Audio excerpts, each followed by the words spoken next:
left-hand turn in the morning is completely impossible to make. If you're coming down Crawford's Corner into the high school, all I ask is for a left-hand turn into the school, and it can only be time framed. Most schools around our community, around Monmouth, have a timed light that is, we start school the earliest, so a timed light between 7 and 8:30. That's it, just an hour.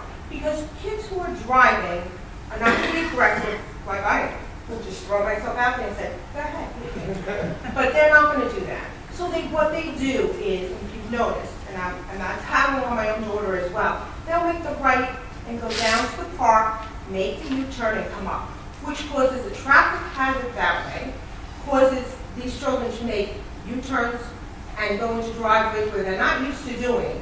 Yeah. So it creates even more of a risk.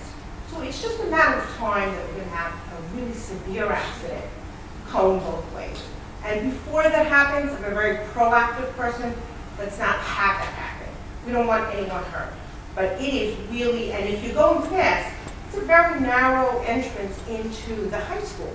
So someone who's not experienced making a left-hand turn is going to hit the curb. Take a look at the curb. That's a new curb that was just put in. It's black. And you know why? Because high school students are hitting the curb. That's why.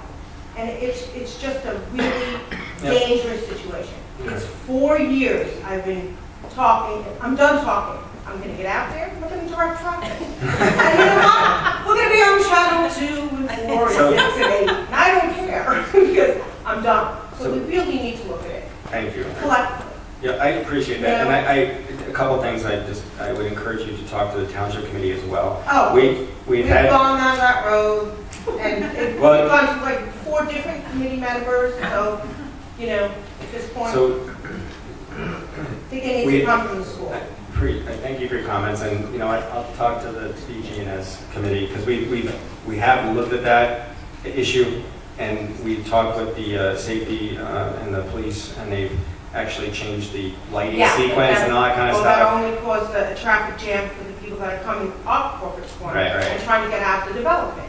So it's just a catch-22. An arrow just allowing the traffic from Crawford's Corner to come into the school, a 2-3 minute delay. It's not going to be a problem. Joe. That's simple. The problem is that installing an arrow, you have to actually widen the road. I've heard that. And why?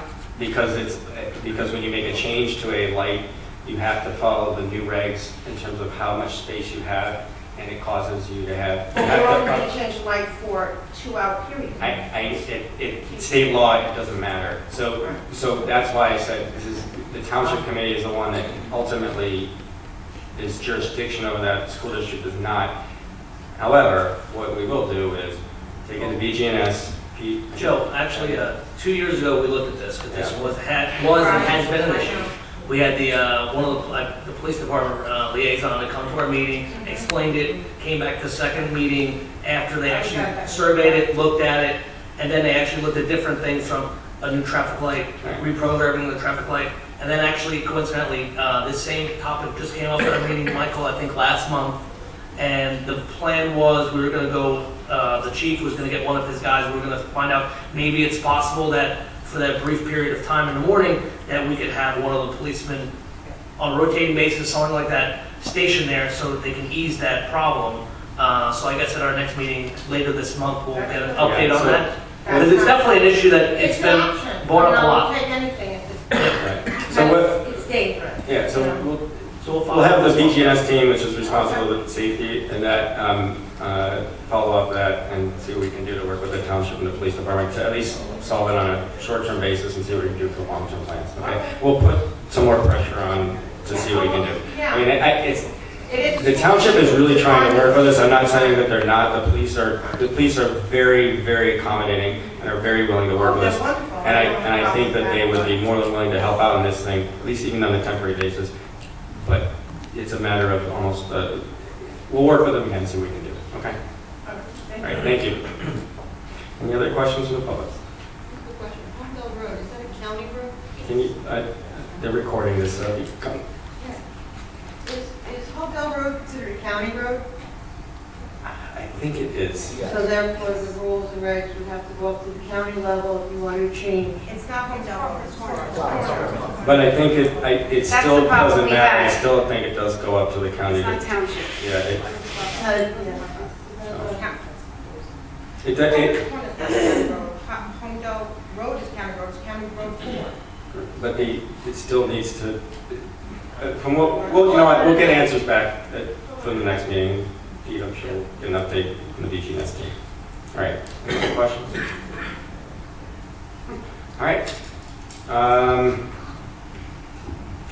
We have to go back into executive session to discuss